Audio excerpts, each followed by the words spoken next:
ನಮಸ್ಕಾರ ಪ್ರೀತಿಯ ಸಹೋದರರೇ ಮತ್ತು ಸಹೋದರಿಯರೇ. ಈ ಒಂದು ಕಿರುತೆರೆಯಲ್ಲಿ ಮತ್ತೊಮ್ಮೆ ನಿಮ್ಮೆಲ್ಲರನ್ನು ಭೇಟಿ ಮಾಡೋದರಲ್ಲಿ ತುಂಬ ಸಂತೋಷ ಪಡ್ತಾ ಇದ್ದೀವಿ. ಖಂಡಿತವಾಗಿಯೂ ಪ್ರತಿ ಭಾನುವಾರವೂ ದೇವರ ಜನರ ಜೊತೆಯಲ್ಲಿ ಆರಾಧನೆಯನ್ನು ಮಾಡುವುದು, ದೇವರ ವಚನವನ್ನು ಕಲಿಯುವುದು ಒಂದು ಅದ್ಭುತವಾದ ಆಶೀರ್ವಾದ. ಈ ಸದ್ಯಕ್ಕೆ ಪ್ರಪಂಚದಲ್ಲಿ ನಾನಾ ರೀತಿಯ ವಿಷಯಗಳು ನಡೀತಾ ಇದೆ. ನಾನಾ ರೀತಿಯ ಕಾರಣಕ್ಕೋಸ್ಕರ ಯುದ್ಧಗಳು, ಹೋರಾಟಗಳು, ಒಬ್ಬರ ಮೇಲೊಬ್ಬರು ದ್ವೇಷಗಳು, ಅತ್ಯಾಚಾರಗಳು, ಎಂತೆಂಥ ವಿಷಯಗಳು ನಡೀತಿದೆ. ಆದರೂ ಇದರ ಮಧ್ಯದಲ್ಲಿ ನಮ್ಮ ಸೃಷ್ಟಿಕರ್ತನನ್ನು ಅರಿತವರು, ಸೃಷ್ಟಿಕರ್ತನನ್ನು ಅರಿಯಬೇಕಂತಿರುವವರು ಎಲ್ಲರೂ ಒಟ್ಟುಗೂಡಿ ಆತನನ್ನು ಆರಾಧಿಸುವುದು ಮತ್ತು ಆತನ ವಚನದಿಂದ, ಹಿತವಚನಗಳಿಂದ ಇಡೀ ವಾರಕ್ಕೆ ಒಂದು ಮಾರ್ಗದರ್ಶನ ಹೊಂದುವುದು ಒಂದು ಆಶ್ಚರ್ಯಕ್ಕಿಂತ ಆಶೀರ್ವಾದ ಅಂತಲೇ ಹೇಳ್ಬೋದು.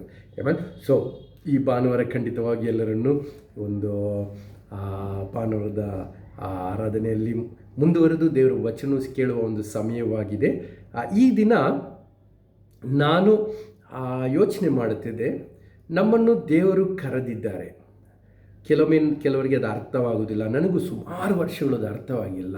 ಯಾಕೆಂದರೆ ನನ್ನ ಬಗ್ಗೆ ಒಂದು ಅಲ್ಪ ಆಲೋಚನೆ, ನಾನು ಎಂಥ ಕಿರಿಯವನು, ನಾನು ಎಷ್ಟು ಅಸಭ್ಯವನು, ನಾನು ಎಷ್ಟು ಅಶುದ್ಧನು, ನಾನು ಎಷ್ಟು ಬಡವನು, ನಾನು ಎಷ್ಟು ಅಜ್ಞಾನನು, ಈ ರೀತಿಯೆಲ್ಲ ಇರುವಾಗ ದೇವ್ರನ್ನ ಆರಿಸಿದ್ರ, ದೇವ್ರನ್ನ ಕರೆದರ, ಅಥವಾ ಬರೀ ಏನೋ ಒಂದು ಅವಕಾಶ ಸಿಕ್ತು, ಯಾರೋ ಒಬ್ಬ ಸ್ನೇಹಿತರ ಮುಖಾಂತರ ಅಥವಾ ಫ್ಯಾಮಿಲಿ ಮುಖಾಂತರ ಏನೋ ಒಂದು ಚರ್ಚ್ಗಳಿಗೆ ಸಭೆಗಳು ಬರೋಕ್ಕೆ ಶುರು ಮಾಡಿದೆ, ಇಷ್ಟೇನಂತ ಯಾವಾಗಲೂ ಒಂದು ಆಲೋಚನೆಗಳಿಂದ ನಾನು ತುಂಬಾ ಗೊಂದಲದಲ್ಲಿದ್ದೆ. ಆದರೆ ವರ್ಷಗಳು ಕಳೀತಾ ನಮ್ಮ ಜೀವನವನ್ನು ನೋಡುವಾಗ, ಬೇರೆಯವರ ಜೀವನಗಳನ್ನು ನೋಡುವಾಗ ಮತ್ತು ನಮ್ಮ ಜೀವನದಲ್ಲಿ ಎಂಥ ಒಂದು ರೀತಿಯಲ್ಲಿ ಬದಲಾವಣೆಗಳು ನೋಡುವಾಗ, ಹೌದು, ದೇವರು ಖಂಡಿತವಾಗಿ ನಮ್ಮನ್ನು ಕರೆದಿದ್ದಾರೆ ಎಂಬುದು ಅರ್ಥವಾಗುತ್ತದೆ. ಸೊ ಒಂದು ವೇಳೆ ನಿಮಗೂ ಅಂಥ ಒಂದು ಗೊಂದಲವಿದ್ದರೆ, ಅಂತೆಲ್ಲ ಒಂದು ಸಂದೇಹಗಳಿದ್ದರೆ, ಇಟ್ಸ್ ಓಕೆ, ಪರವಾಗಿಲ್ಲ. ಮುಂದುವರೆದು ನಾವು ಬಿಟ್ಟು ಬಿಡದೇರನ ದೇವರು ಎಲ್ಲವನ್ನು ಸರಿಪಡಿಸುತ್ತಾರೆ, ಸ್ಪಷ್ಟಪಡಿಸುತ್ತಾರೆ. ಸೈತಾನನಿಗೆ ನಾವು ದೇವರ ಮಕ್ಕಳಾಗಿ ಆತನ ಒಂದು ಹಾದಿಯಲ್ಲಿ ಇರುವುದು ಸ್ವಲ್ಪವೂ ಇಷ್ಟವಿಲ್ಲ. ಸೊ ಆದ ಕಾರಣ ಈ ಒಂದು ದಿನ ದೇವರು ಕರೆದಿದ್ದಾರೆ. ಅದರಿಂದ ಎರಡು ಅಂಶಗಳನ್ನ ಕಲಿಯೋಣ ಅಂತ ನಾನು ಇಷ್ಟಪಡ್ತಿದ್ದೀನಿ. ಸೊ ಮೊದಲನೇ ಅಂಶ, ದೇವರು ಕರೆದಿರೋದು ನಮ್ಮೆಲ್ಲರನ್ನ ಬರೀ ಆತನ ವಾಕ್ಯವನ್ನು ಕೇಳೋದಕ್ಕೆ ಮಾತ್ರವಲ್ಲ. ಮತ್ತೆ ಯಾಕೆ? ಸುಮಾರು ಜನರು ವಾಕ್ಯವನ್ನು ಕೇಳಿನೇ ಶಿಷ್ಯರಾಗಿದ್ವಿ. ಕೆಲವರು ವಿಶ್ವಾಸಿಗಳಂತ ಹೇಳ್ಬೋದು ನಿಮ್ಮನ್ನು, ಕೆಲವರು ಕ್ರೈಸ್ತರಂತ ಹೇಳ್ಬೋದು, ಅಥವಾ ಕೆಲವರು ನಾನು ಬರೀ ಭಕ್ತನಪ್ಪ, ನಾನು ಹಿಂಬಾಲಕನಷ್ಟೇ, ನನಗೆ ಅದೆಲ್ಲ ಏನಿಲ್ಲ ಅಂತ ಹೇಳ್ಬೋದು. ಆದರೂ ಈ ದಿನ ದೇವರು ನಮ್ಮನ್ನು ಕರೆದಿದ್ದಾರೆ. ಅದರಲ್ಲಿ ಎರಡು ಅಂಶಗಳನ್ನ ಕಲಿಯೋಕ್ಕೆ ಮುಂಚೆ ಒಂದು ಪ್ರಾರ್ಥನೆ ಮಾಡಿ ಮುಂದೆ ಹೋಗೋಣ. ಪ್ರಲೋಕದಲ್ಲಿರುವ ನಮ್ಮ ತಂದೆ ಅಪ್ಪ ಸ್ವಾಮಿ, ಒಂದು ಅದ್ಭುತವಾದ ದಿನವನ್ನು ಕೊಟ್ಟಿದ್ದಕ್ಕೆ ಸ್ತೋತ್ರ. ಈ ಒಂದು ಸಮಯದಲ್ಲಿ ನಿಮ್ಮ ವಾಕ್ಯವನ್ನು ಕೇಳುವ ಒಂದು ಅವಕಾಶ ನೀಡೋದಕ್ಕೋಸ್ಕರ ಸ್ತೋತ್ರ ತಂದೆ. ಅಪ್ಪ ಸ್ವಾಮಿ, ಹೇಳಿಕೊಡಲು ನಾನು ಅರ್ಹನು ತಂದೆ ಅಪ್ಪ ಸ್ವಾಮಿ. ಆದರೆ ಪವಿತ್ರಾತ್ಮನ ಮುಖಾಂತರವಾಗಿ ಮಾತಾಡೋದು ನಾನಲ್ಲದೆ ನೀವು ಮಾತಾಡಿರಿ ತಂದೆ, ನಿಮ್ಮ ವಾಕ್ಯವಾಗಿರಲಿ ಅಪ್ಪ ಸ್ವಾಮಿ. ಅದೇ ರೀತಿ ಕೇಳುಗರು ಸಹ ಪವಿತ್ರ ಆತ್ಮನ ಭರಿತರಾಗಿ, ನಿಮ್ಮ ಒಂದು ಕೃಪೆಯನ್ನು ತುಂಬಿದವರಾಗಿ, ಅದನ್ನು ನೀವು ಯಾವ ರೀತಿ ಅವರು ಅರ್ಥೈಸಿಕೊಳ್ಳಬೇಕಂತಿದ್ದಾರೋ ಆ ರೀತಿ ಅರ್ಥೈಸಬೇಕಂತ ನಿಮ್ಮಲ್ಲಿ ಬೇಡಿಕೊಳ್ಳುತ್ತೇನೆ ತಂದೆ. ಯೇಸು ನಾಮದಲ್ಲಿ ಪ್ರಾರ್ಥಿಸ್ತೇವೆ, ಆಮೇನ್. ಸೊ ಈ ದಿನ ವಚನದಿಂದ ನೋಡೋಣ. ನಮಗೆ ಗೊತ್ತು, ಸುಮಾರು ಸಾವಿರಾರು ಜನರು ಯಾವಾಗಲೂ ಯೇಸುವಿನ ಹಿಂದೆ ಹೋಗುತ್ತಿದ್ದರು, ವಚನಗಳನ್ನು ಕೇಳುತ್ತಿದ್ದರು. ಓಕೆ, ಯೇಸು ಸಹ ಸಾಮ್ಯಗಳಿಂದ ಎಲ್ಲ ವಿಷಯಗಳನ್ನ ಹೇಳಿಕೊಡ್ತಾ ಇದ್ರು.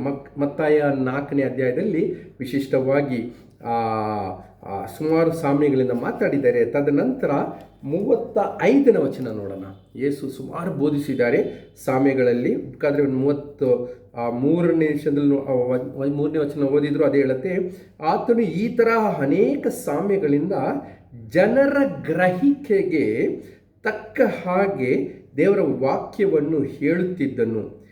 ಸಾಮ್ಯವಿಲ್ಲದೆ ಅವರಿಗೆ ಹೇಳಲಿಲ್ಲ, ಆದರೆ ಪ್ರತ್ಯೇಕವಾಗಿ ಆತನು ತನ್ನ ಆಪ್ತ ಶಿಷ್ಯರುಗಳಿಗೆ ಎಲ್ಲವನ್ನು ಬಿಚ್ಚಿ ಹೇಳಿದನು. Okay, so you can always see, ಅನೇಕ ಜನರು ಯೇಸುವಿನ ವಾಕ್ಯವನ್ನು ಕೇಳುತ್ತಿದ್ದರು. ಆದರೂ ಅದರಲ್ಲಿ ಆತನ ಆಪ್ತ ಜನರು, ಕೆಲವು ಶಿಷ್ಯರು ಆತನ ಜೊತೆಯಲ್ಲಿರ್ತಾ ಇದ್ದರು. ಅವರಿಗೆ ಅನೇಕ ವಿಷಯಗಳನ್ನ ಹೇಳಿಕೊಡ್ತಿದ್ರು. ಅವರಿಗೆ 35ನೇ ವರ್ಷದಲ್ಲೂ ಹೇಳುತ್ತಾರೆ, ಆ ಹೊತ್ತು ಸಾಯಂಕಾಲವಾದಾಗ ಆತನವರಿಗೆ ಆಚೆ ದಡಕ್ಕೆ ಹೋಗೋಣ ಎಂದು ಹೇಳಲು ಅವರು ಆ ಜನರ ಗುಂಪನ್ನು ಬಿಟ್ಟು ಆತನನ್ನು ಅದೇ ದೋಣಿಯಲ್ಲಿ ಹಾಗೆಯೇ ಕರ್ಕೊಂಡು ಹೋದರು. ಈ ವಚನದಲ್ಲಿ ಅನೇಕ ಜನರು ಕೇಳ್ತಾರೆ, ಮೊದಲನೇ ಅಂಶ, we are called not just to hear but to be near Jesus. ನಾವು ಕರೆಯಲ್ಪಟ್ಟಿರೋದು ಬರೀ ಯೇಸುವಿನ ವಾಕ್ಯವನ್ನು ಕೇಳುವುದಕ್ಕೆ ಮಾತ್ರವಲ್ಲ, ಆತನ ಹತ್ತಿರ ಇರುವುದಕ್ಕೆ. ಮುಂಚೆನೇ ಹೇಳಿದ ಹಾಗೆ ಸುಮಾರು ಜನರು ಬರೀ ದೇವರ ವಾಕ್ಯವನ್ನು ಕೇಳುವವರಾಗಿರುತ್ತಾರೆ. ಕೇಳಬೇಕು, ದೇವರ ವಾಕ್ಯನ ಕೇಳಬೇಕು. ಕೆಲವರು ರೇಡಿಯೋಲ್ಲ ಇತ್ತೀಚೆಗೆ ಯೂಟ್ಯೂಬಲ್ಲಿ ಆಡಿಯೋ ಮೆಸೇಜ್ಗಳು ಕೇಳಿಸ್ಕೊತೀವಿ, ವಿಡಿಯೋ ಕೇಳಿಸ್ಕೊತೀವಿ, ಟಿ ವಿಯಲ್ಲೂ ಬರುತ್ತದೆ ಕೇಳಿಸ್ಕೊತೀವಿ, ಸಮ್ಮೇಳನ ಮಾಡುತ್ತಾರೆ ಕೇಳಿಸ್ಕೊತೀವಿ, ದೇವರ ಸಭೆಗೆ ಬರ್ತೀವಿ ಕೇಳಿಸ್ಕೊತೀವಿ, ಯಾರೋ ಹೇಳ್ತಾರೆ ಕೇಳಿಸ್ಕೊತೀವಿ. ಆದರೆ ಅಂಶ ಬರೀ ಕೇಳಿಸಿಕೊಳ್ಳುವುದಲ್ಲ, not just to hear but to near Jesus. ನೀವು ಯೋಚಿಸಬಹುದು, ನಾನು ಎಷ್ಟೋ ಯೇಸುವಿನ ವಾಕ್ಯವನ್ನು ಕೇಳದ ಬಂದೆ, ಅಲ್ಲಿ ಅಷ್ಟೇ ಇಲ್ಲ, ಅದಕ್ಕಿಂತ ಹೆಚ್ಚಿಗೆ ನಾವು ಏನಕ್ಕೆ ಕರೆದಿದ್ದಾರೆ ಅಂದರೆ we should be near him, ಆತನ ಹತ್ತಿರ ಇರಬೇಕು. ಅದರಲ್ಲಿ ಒಂದು ವಚನ ಹೇಳುತ್ತಾರೆ ನೋಡಿ, ಆ ಯೆಶಾಯ ಪುಸ್ತಕದಲ್ಲೂ ಅದೇ ಬರೆದಿದೆ. ಅದನ್ನು ಮತ್ತಾಯ ಪುಸ್ತಕದಲ್ಲಿ 13ನೇ ಅಧ್ಯಾಯದಲ್ಲಿ ಯೇಸು ಮತ್ತೆ ಹೇಳುತ್ತಾರೆ, 13ರಿಂದ 15, 13ನೇ ಅಧ್ಯಾಯ ವಚನಗಳು ಸಹ 13ರಿಂದ 15 ಹೇಳುತ್ತಾರೆ, ನಾನು ಅವರ ಸಂಗಡ ಸಾಮ್ಯ ರೂಪವಾಗಿ ಮಾತನಾಡುವುದಕ್ಕೆ ಕಾರಣವೇನೆಂದರೆ, ಅವರಿಗೆ ಕಣ್ಣಿದ್ದರೂ ನೋಡುವುದಿಲ್ಲ, ಕಿವಿ ಇದ್ದರೂ ಕೇಳುವುದಿಲ್ಲ ಮತ್ತು ತಿಳ್ಕೊಳ್ಳುವುದಿಲ್ಲ. ಯೆಶಾಯನು ಹೇಳಿದ ಪ್ರವಾದನೆಯು ಅವರಲ್ಲಿ ನೆರವೇರುತ್ತದೆ. ಅದೇನೆಂದರೆ, ನೀವು ಕಿವಿಯಿದ್ದು ಕೇಳಿದರೂ ತಿಳ್ಕೊಳ್ಳುವುದೇ ಇಲ್ಲ, ಕಿವಿಯಿದ್ದು ಕೇಳಿದರೂ ತಿಳ್ಕೊಳ್ಳುವುದಿಲ್ಲ, ಕಣ್ಣಿದ್ದು ನೋಡಿದರೂ ಕಾಣುವುದೇ ಇಲ್ಲ. ಈ ಜನರ ಹೃದಯ ಕೊಬ್ಬಿತ್ತು, ಇವರ ಕಿವಿ ಮಂದವಾಯಿತು, ಇವರ ಕಣ್ಣು ಮುಚ್ಚಿಕೊಂಡಂತಾಗಿದೆ. ತಾವು ಕಣ್ಣಿಂದ ಕಂಡು, ಕಿವಿಯಿಂದ ಕೇಳಿ, ಹೃದಯದಿಂದ ತಿಳಿದು ನನ್ನ ಕಡೆಗೆ ತಿರುಗಿಕೊಂಡು ನನ್ನಿಂದ ಸ್ವಸ್ಥತೆಯನ್ನು ಹೇಗೆ ಹೊಂದುವರೆಂದು ಮಾಡಿಕೊಂಡಿದ್ದಾರೆ ಎಂಬುದು. ಇಲ್ಲೂ ಸಹ ಇಟ್ಸ್ ನಾಟ್ ಹೊಸ ವಿಷಯ. ಆ ಕಾಲದಲ್ಲಿ ಯೆಶಾಯ ಕಾಲದಿಂದನೇ ಮತ್ತು ಅರಣ್ಯದಲ್ಲಿ ಇಸ್ರಾಯೇಲ್ ಜನರು ಮತ್ತು ಈಗಿನ ಯೇಸುವಿನ ಕಾಲದಲ್ಲೂ, ಯೆಶಾಯನ ಕಾಲದಿಂದ ಯೇಸುವಿನ ಕಾಲದ ತನಕ ಯೇಸು ಹೇಳ್ತಾರೆ, ಇವರುಗಳು ಕಿವಿದು ಕೇಳಿದರೂ ಅದನ್ನು ತಿಳ್ಕೊಳ್ಳೋದಿಲ್ಲ. ಇಟ್ ಇಸ್ ನಾಟ್, ನಾವು ಅಷ್ಟೇ ಯೇಸು ನಮ್ಮನ್ನು ಕರೆದಿರೋ it's above being just hearing, ಬರೀ ಕೇಳಿಸ್ಕೊಳ್ಳೋದು ಮಾತ್ರ ಇಲ್ಲ. ದಟ್ಸ್ ವೈ ಐ ಸೇ ಕೇಳೋದಕ್ಕೆ not just hear but be near. ಯೇಸುವಿನ ಹತ್ತಿರ ಇರಬೇಕಂತ. ಇದರಲ್ಲಿ we might ask, how can be close to Jesus, how can I near be Jesus, not just hearing Jesus. ಯೇಸುವಿನ ವಾಕ್ಯವನ್ನು ಕೇಳುವುದು ಮಾತ್ರ ಅಲ್ಲ, ಆತನ ಹತ್ತಿರ ಇರೋದು ಹೇಗೆ ಅಂದರೆ, ಮೊದಲನೇದು ಕೇಳಿದನ್ನು ಮಾಡುವುದು. ದ ಮೋರ್ ವಿ ಡೂ, ಎಷ್ಟೆಷ್ಟು ನಾವು ಯೇಸುವಿನ ವಾಕ್ಯವನ್ನು ಕೇಳಿದಷ್ಟು ಮಾಡುತ್ತೇವೋ ಅಷ್ಟಕ್ಕಷ್ಟು ಆತನ ಹತ್ತಿರವಿರುವ ಒಂದು ಅವಕಾಶವಿದೆ. ಇನ್ನೊಂದೇನೆಂದರೆ, the thoughts we need to be always upon him. ನಮ್ಮ ಆಲೋಚನೆಗಳು, ಫಾರ್ ಎಕ್ಸಾಂಪಲ್ ಒಂದು ಉದಾಹರಣೆ ಯಾವಾಗಲೂ ನನ್ನ ಸ್ನೇಹಿತರಿಗೂ ಕೊಡ್ತೀನಿ, ನನ್ನ ಬಗ್ಗೆನೇ ಯೋಚನೆ ಮಾಡ್ತೀನಿ. ಈಗ ಎಲ್ಲೇ ನಾನು ಕೆಲಸದ ಮೇಲೆ ಇರಲಿ, ತುಂಬ ಬ್ಯುಸಿ ಇರ್ತೀವಿ, ಮತ್ತು ಎಲ್ಲೋ ಟ್ರಾವೆಲ್ ಮಾಡ್ತೀವಿ, ಎಲ್ಲೋ ದೂರ ಹೋಗಿರ್ತೀವಿ, ಏನೋ ಮಾಡ್ತಾಯಿರ್ತೀವಿ. ಆದರೆ ನಮ್ಮ ಹತ್ತಿರದವರು ತಪ್ಪಾಯ್ತಲ್ಲ, ಹತ್ತಿರ ಇರೋರು ಮತ್ತು ಯಾರನ್ನ ನಾವು ತುಂಬ ಪ್ರೀತಿಸ್ತೀವಿ ಅಥವಾ ಯಾರು ನಮ್ಮ ಜೀವನದಲ್ಲಿ ತುಂಬ ಮೌಲ್ಯ ಹೊಂದಿದ್ದಾರೋ ಅವ್ರು ಸದಾಕಾಲ ನಮ್ಮ ನೆನಪಿನಲ್ಲೇ ಇರುತ್ತಾರೆ. ತಾಯಂದರಿಗೆ ವಿಶೇಷವಾಗಿ ಮಕ್ಕಳು ಸ್ಕೂಲ್ ಒಳಗಿದ್ರೂ ತಾಯಿ ಅಡುಗೆ ಮಾಡ್ತಿದ್ರು ಮಕ್ಕಳ ನೆನಪಲ್ಲೇ ಇರ್ತಾರೆ. ತಂದೆಯರು ಸಹ ಮಕ್ಕಳ ಬಗ್ಗೆ ಎಲ್ಲೋ ನೋಡ್ತಾ ನನ್ನ ಮಗನ ಚೆನ್ನಾಗಿರ್ಬೋದಲ್ಲ, ಇದು ಹಿಂಗಿರ್ಬೋದಲ್ಲ, we always start keep remembering him.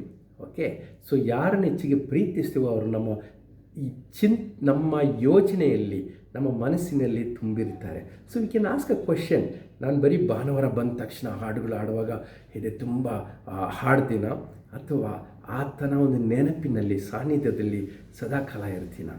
Okay, ನಾನು ರೋಡಲ್ಲಿ ಎಲ್ಲೋ ಹೋಗ್ತಾ ಇರುವಾಗಲೂ, ಎಲ್ಲೋ ಬರ್ತಾ ಇರುವಾಗಲೂ, ಏನೋ ಮಾಡ್ತಾ ಇರುವಾಗಲೂ ಆತನ ನೆನಪು ಎಷ್ಟಿದೆ. ಓಕೆ, ಸೊ ಕೆಲವ್ರನ್ನ ನೋಡಿರ್ತೀವಿ, ಭಾನುವಾರ ಚರ್ಚಿಗೆ ಬಂದರೆ ಒಂದು ಮುಖ, ಅವರ ಕೆಲಸಕ್ಕೆ ಹೋದರೆ ಇನ್ನೊಂದು ಮುಖ, ಮನೆಯಲ್ಲಿ ಇನ್ನೊಂದು ಮುಖ. ಓಕೆ, ಅವರ ವರ್ತನೆ, ಅವರ ಆಲೋಚನೆ, ಅವರ ಒಂದು ಅಭಿಪ್ರಾಯಗಳು, ಅವರ ಕನಸು, ಅವರು ಯಾವ ಇದರಲ್ಲಿ ಸಮಯ ಕಳೀತಾರೆ ಎಲ್ಲವೂ ವಿಭಿನ್ನವಾಗಿರುತ್ತದೆ. ಅವರು ನಾವಾಗಿದ್ದೇವಾ? ಓಕೆ, ಹಾಗಿದ್ರೆ ನಾವು ಬರೀ ಕೇಳುಗರಾಗಿರ್ತೀವಿ ಹೊರತು ಆತನ ಹತ್ತಿರ ಇಲ್ಲದೇ ಇರುತ್ತೇವೆ. So how we treat the people outside, ಹೊರಗಿರುವ ಜನರ ಬಗ್ಗೆ ಯಾವ ರೀತಿ ನಾವು ಯೋಚಿಸ್ತೇವೆ. ಓಕೆ, ಸೊ ನಾವು ಆ ಕಾಲದಲ್ಲಿ ಗಾಂಧಿಯವರು ಉದಾಹರಣೆಗೆ, ಇತ್ತೀಚೆಗೆ ಗಾಂಧಿ ಜಯಂತಿ ಈ ವಾರ ಇತ್ತಲ್ವ ನಮಗೆ. ಸೊ ಗಾಂಧಿ ಉದಾಹರಣೆ ತಗೊಳ್ಳೋಣ. ಓಕೆ, ಆತನು ಒಬ್ಬ ವಕೀಲರಾಗಿದ್ದರು, ಬ್ಯಾರಿಸ್ಟರ್ ಆಗಿದ್ದರು. ಅವರು ಬಂದು ಇಂಡಿಯಾನಲ್ಲಿ ಯಾವ ರೀತಿಯವರು ಚಳುವಳಿಗೆ ಒಳಗೆ ಬಂದರು ಅನ್ನೋದು ಗೊತ್ತಿಲ್ಲ. ಆದರೆ ಸ್ವಾತಂತ್ರ್ಯ ಹೋರಾಟಕ್ಕೆ ಬಂದಾಗ ಗಾಂಧಿ ಹೇಳಿದ ಮಾತನ್ನು ಕೇಳುಗರಾಗಿಲ್ಲದೆ ಸುಮಾರು ಜನ ಆತನ ಹೇಳಿದ ರೀತಿಯಲ್ಲಿ ನಡೀತಾ ಬರುವಾಗ ಆತನ ಹತ್ತಿರ ಇದ್ದವರು ಅಂತಿದ್ದಾರೆ. ಅವರ ಮನಸ್ಸಲ್ಲೂ ಸ್ವತಂತ್ರನೇ ನಮ್ಮ ಇದು ಏನು ಹೇಳೋದು, ನನ್ನ ಗುರಿ ಅಂತ. ಗಾಂಧೀಜಿಯವರು ಉತ್ತರ ಭಾರತದಲ್ಲಿದ್ದರು, ದಕ್ಷಿಣ ಭಾರತದಲ್ಲೂ ಹೇಳ್ತಾರಲ್ಲ. ಜಲಿಯನ್ ವಾಲಾಬಾಗ್ ಬಗ್ಗೆ ನೀವು ಕೇಳಿರ್ಬೋದು. ನಮ್ಮ 2ನೇ ಜಲಿಯನ್ ವಾಲಾಬಾಗ್ ಗೌರಿಬಿದನೂರಲ್ಲಿ ಆಯಿತು ಅಂತ ಹೇಳ್ತಾರೆ ಜನ. ಓಕೆ, ಮತ್ತು ಎಲ್ಲ ಒಂದು ಹಳ್ಳಿ ಪಳ್ಳಿಗಳಲ್ಲೂ ಯಾವುದೋ ಒಂದು ಕ್ರಾಂತಿಕಾರಿ ಅಥವಾ ಸ್ವಾತಂತ್ರ್ಯ ಹೋರಾಟಗಾರ ಬಂದರು. ಹೇಗೆ ಅವರ ಮನಸ್ಸು ಬರೀ ಕೇಳುಗರಾಗಿಲ್ಲದೆ ಅದೇ ಅವರ ಮನಸ್ಸಿನಲ್ಲಿಟ್ಟು ಅದರಂತೆ ಜೀವಿಸ್ತಾ ಇದ್ರು, ಅದನ್ನೇ ಪ್ರಯಾರಿಟೈಸ್ ಮಾಡಿದರು, ಅದನ್ನೇ ಅವ್ರ ಜೀವನದಲ್ಲಿ ಮುಖ್ಯವೆಂದು ಬಯಸಿದರು. ಓಕೆ, ಸೊ ಯೇಸುವಿಗೆ ಹತ್ತಿರ ಇರುತ್ತೇವೆ ಅಂದರೆ ಯೇಸುವಿನ ಮನಸ್ಸು ಅವ್ರು ಏನಿತ್ತು, ವಚನ ಹೇಳ್ತದಲ್ಲ, ಯೇಸುವು ಪಾಪಿಗಳನ್ನು ಹುಡುಕಿ ಅವನ್ನ ರಕ್ಷಿಸೋದಕ್ಕೋಸ್ಕರ ಬಂದರು ಅಂತ. ಸೊ ಅಂದರೆ ನಮ್ಮ ಮನಸ್ಸು ಅದೇ ಇರಬೇಕಾಗಿತ್ತು. ಯೇಸುವು ಎಲ್ಲರನ್ನು ಪ್ರೀತಿಸೋದಕ್ಕೆ ಬಂದರು. ಸೊ ನಮಗೂ ಅಂಥದ್ದೇ ಆಲೋಚನೆಗಳಾಗಿರಬೇಕು. ಯೇಸುವು ಒಬ್ಬ ನಾಯಕನಾಗಿ ಅಧಿಕಾರ ತೋರಿಸುವನಾಗಿರಲಿಲ್ಲ, ಸೇವೆ ಮಾಡುವ ನಾಯಕನಾಗಿದ್ದರು. ಆದರೆ ನಮ್ಮ ಮನಸ್ಸು ಹಾಗೆ ಇದ್ದಾಗ we are getting close to Jesus. Okay, so first point ಏನಂದರೆ ನಾನು ಹೇಳಿದಾಗೆ, not just we hear Jesus but we need to be near Jesus. ನಾವು ಬರೀ ಯೇಸು ಬಗ್ಗೆ ಕೇಳುಗರು ಮಾತ್ರ ಅಲ್ಲ, ಯೇಸುವಿನ ಹತ್ತಿರ ಇರಬೇಕು. ಸೊ ಈ ವಾರ ಒಂದು ನಿರ್ಧಾರ ಮಾಡೋಣ, ನಮ್ಮ ಬಗ್ಗೆನೇ ಯೋಚನೆನೂ ಮಾಡೋಣ, ಪರೀಕ್ಷಿಸ್ತಾ ಇರೋಣ. ನಾನು ಬರೀ ಯೇಸು ವಾಕ್ಯಗಳನ್ನ ಕೇಳುವವನಾಗಿದ್ದೀನಾ ಅಥವಾ ಆತನ ಎಷ್ಟರ ಮಟ್ಟಿಗೆ ಹತ್ತಿರ ಇದ್ದೀನಿ. ಓಕೆ, ಸೊ ಹತ್ತಿರವಿರುವಾಗ ಖಂಡಿತ ಪ್ರಾರ್ಥಿಸುವುದು ಒಂದು ಆ್ಯಕ್ಟಿವಿಟಿ, ಒಂದು ಕಾರ್ಯವಾಗಿರುವುದಿಲ್ಲ, ಅಥವಾ ಒಂದು ಬರ್ಡನ್ ಡ್ಯೂಟಿ ಆಗುವುದಿಲ್ಲ. ಇವಂಥ ಭಾರ ಮಾಡಿಲ್ಲವಲ್ಲ, ಮಾಡಲೇಬೇಕು ಒಂದು ಕರ್ತವ್ಯ ಆಗಿರಲ್ಲ. ಇಟ್ಸ್ ಎ ನ್ಯಾಚುರಲ್ ಆಗಿ, ಒಂದು ಸ್ವಾಭಾವಿಕವಾಗಿ ಅದು ಇಷ್ಟ ಬರುವ ಒಂದು ವಿಷಯವಾಗಿದೆ. ದೇವರ ವಚನಗಳು ಸಹ ಕಲಿಯುವುದು, ಓದುವುದು, ಅಧ್ಯಯನ ಮಾಡುವುದು ನಮಗೆ ಆ ರೀತಿಯಾಗಿ ಬರುತ್ತದೆ. ಸೊ ನನಗೂ ಅದರಲ್ಲಿ ಸುಮಾರು ಅಷ್ಟೇನು ಸುಲಭ ಇರುವುದಿಲ್ಲ. ಅನೇಕ ಸಮಯದಲ್ಲಿ ಬರೀ ಕೇಳುಗನಾಗಿ ಇರುತ್ತೇನೆ. ಆದರೆ ನಾವು ಖಂಡಿತವಾಗಿಯೂ ಬರುವ ದಿನ ಬಿಡಿ, ಈ ವಾರ ಇದರಲ್ಲಿ ಯಾವುದೋ ಒಂದು ಪ್ರಯತ್ನ ಮಾಡಿ ಇನ್ನು ಸ್ವಲ್ಪ ಹತ್ತಿರ ಯೇಸುವಿಗೆ ನಾವು ಬರಬಹುದು. ಆಮೆನ್. ಸೊ ಎರಡನೇ ಅಂಶ, we are called not just to believe but to belong. ನಾವು ನಮ್ಮನ್ನು ಯೇಸು ಕರೆದು ಆತನ ಶರೀರವಾದ ಸಭೆ, ಓಕೆ, ಸಭೆಯಲ್ಲಿ ಒಂದು ಅಂಗವಾಗಿ ಮಾಡಿದ್ದಾರೆ, ಸದಸ್ಯರನ್ನಾಗಿ ಮಾಡಿದ್ದಾರೆ. ಬರೀ ಯೇಸುವನ್ನು ನಂಬುವುದಕ್ಕೆ ಮಾತ್ರವಲ್ಲ, not just to believe but to belong to his family. Okay, ಆತನ ಕುಟುಂಬದಲ್ಲಿ ಒಬ್ಬರಾಗಿರಬೇಕಂತ ಆತನು ನಮ್ಮನ್ನು ಕರೆದಿರುವುದು. Okay, so we are not just called to believe but to belong. ಬರೀ ನಂಬೋದಕ್ಕೆ ಮಾತ್ರ ಕರೆದಿಲ್ಲ, ನಾವು ಅದರಲ್ಲಿ ಒಬ್ಬರಾಗಿರುವಕ್ಕೆ ನಮ್ಮನ್ನು ಕರೆದಿದ್ದಾರೆ. ಒಂದು ವಚನ ನೋಡೋಣ. ಹಾಗಿರುವಾಗ ಯಾವ ವಿಷಯಗಳನ್ನ ನಾವು ಮಾಡಬೇಕಾಗಿದೆ. ಓಕೆ, ಸೊ ಅನೇಕ ಜನರು ಸಭೆಗಳಿಗೆ ಬರ್ತಾರೆ, ಕಾಣಿಕೆ ಕೊಡ್ತಾರೆ, ಪ್ರಾರ್ಥನೆಯಲ್ಲಿ ಭಾಗವಹಿಸ್ತಾರೆ, ಮತ್ತು ಹಾಡುಗಳು ಹಾಡ್ತಾರೆ. ಆದರೆ ದ ಕ್ವೆಶನ್ ಈಸ್, ಒಬ್ಬರಲ್ಲಿ ಆ ರಿಲೇಷನ್ಶಿಪ್ ಒಂದು ಕುಟುಂಬ ಥರ ಬೆಳೀತಾ ಇದ್ದೀವ? ಓಕೆ, ನಾವು ನಮ್ಮ ಕುಟುಂಬದಲ್ಲಿ ಇರ್ತೀವಲ್ವಾ, ನಾವು ಒಳ್ಳೆ ಬರೀ ಕುಟುಂಬಕ್ಕೆ ಬಂದವರಾಗಿರೋದಿಲ್ಲ, ನಾವು ಒಬ್ಬರಾಗಿರುತ್ತೇವೆ ಅದರಲ್ಲಿ. ಓಕೆ, ಕುಟುಂಬ ಅಂದ ತಕ್ಷಣ ಕುಟುಂಬದಲ್ಲಿ ಎಲ್ಲರೂ ಈ ಥರ ಹೇಳ್ತಾರಲ್ಲ, ಏನು 4 ಬೆರಳು ಒಂದೇ ಥರ ಇರುತ್ತಾ? ಒಂದೊಂದು ಹೆಚ್ಚು ಕಮ್ಮಿ ಇರುತ್ತಂತ ಹೇಳ್ತಾರಲ್ವ. ಅದೇ ಥರ ಸಭೆಯಲ್ಲೂ ಸಹ ನಾವು ಎಲ್ಲರೂ ಯೇಸುವನ್ನು ನಂಬಿ ಬಂದವರಾಗಿದ್ದರೂ ನಮ್ಮ ಗುಣಗಳು ಬೇರೆ ಥರನೇ ಇರುತ್ತದೆ. ಓಕೆ, ನಾವು ಯೇಸುವನ್ನು ಅಂಗೀಕರಿಸಿಕೊಂಡಾಗ, ಆತನನ್ನು ನಂಬಿದಾಗ ಯೇಸು ಒಂದು ಅವಕಾಶ ಕೊಡ್ತಾರೆ ನಾವು ಒಂದು ಹೊಸ ಮನುಷ್ಯನಾಗಿ ಜೀವಿಸೋದಕ್ಕೆ. ಆದರೆ ನಮ್ಮ ಗುಣಗಳಿದೆ ನೋಡಿ, ಅದು ಇಮ್ಮಿಡಿಯೇಟ್ ಹಂಗೆ ಒಂದೇ ದಿನ ರಾತ್ರಿ ಚು ಚು ಚು ಅಂತ ಚೇಂಜ್ ಆಗೋದಿಲ್ಲ. ಇಟ್ ಟೇಕ್ಸ್ ಟೈಮ್, ಸಮಯ ಆಗುತ್ತದೆ. ಸೊ ಅದಕ್ಕೋಸ್ಕರ ನಾವು ಸಭೆಯಲ್ಲಿ ಮೊದಲನೇದಾಗಿ ಒಂದು ವಚನ ಮುಂಚೆನೇ ಒಮ್ಮೆ ಹೇಳಿದ್ದೀನಿ, ಇದು ನನಗೆ ತುಂಬ ಇಷ್ಟವಾದುದು. ಕೊಲೋಸದವರಿಗೆ ಬರೆದ ಪತ್ರಿಕೆಯಲ್ಲಿ ಪೌಲನು ಹೇಳುತ್ತಾನೆ, ಕೊಲೋಸದ ಸಭೆಯವರಿಗೆ 3ನೇ ಅಧ್ಯಾಯದಲ್ಲಿ 13ನೇ ವಚನದಲ್ಲಿ, it's A very challenging scripture. ಒಂದು ನಮ್ಮೆಲ್ಲರಿಗೂ ಒಂದು ಸವಾಲು ಕೊಡೋ ಥರ ಇರ್ತದೆ. ಅದೇನೆಂದರೆ, ಮತ್ತೊಬ್ಬರ ಮೇಲೆ, ಅಂದರೆ ಸಭೆ ಒಳಗೆ ಮತ್ತೊಬ್ಬರ ಮೇಲೆ ತಪ್ಪು ಹೊರಿಸುವುದಕ್ಕೆ ಕಾರಣವಿದ್ದರೂ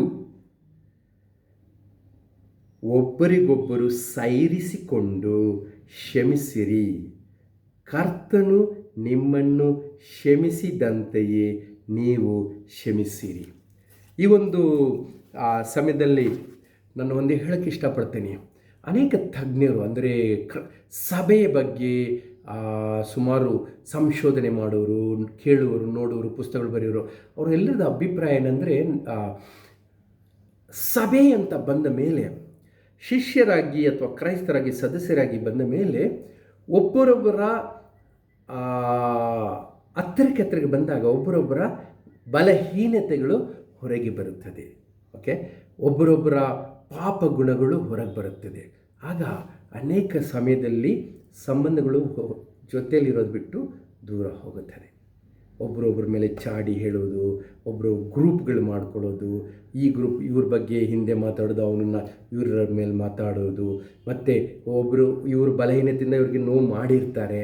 ಓಕೆ, ನೋವು ಮಾಡಿರೋ ಕಾರಣದ ಓಕೆ ನನಗೆ ಇನ್ನೂ ಕನ್ವಿನ್ಸ್ ಆಗಿಬಿಡುತ್ತೆ, ನಾನು ಒಂಥರ ಅವನು ದೂರ ಇಡಬೇಕು ಅಂತೆಲ್ಲ ನಮಗೆ ಬರುತ್ತದೆ. ಆದರೆ ಈ ವಚನ I also struggle A lot like that.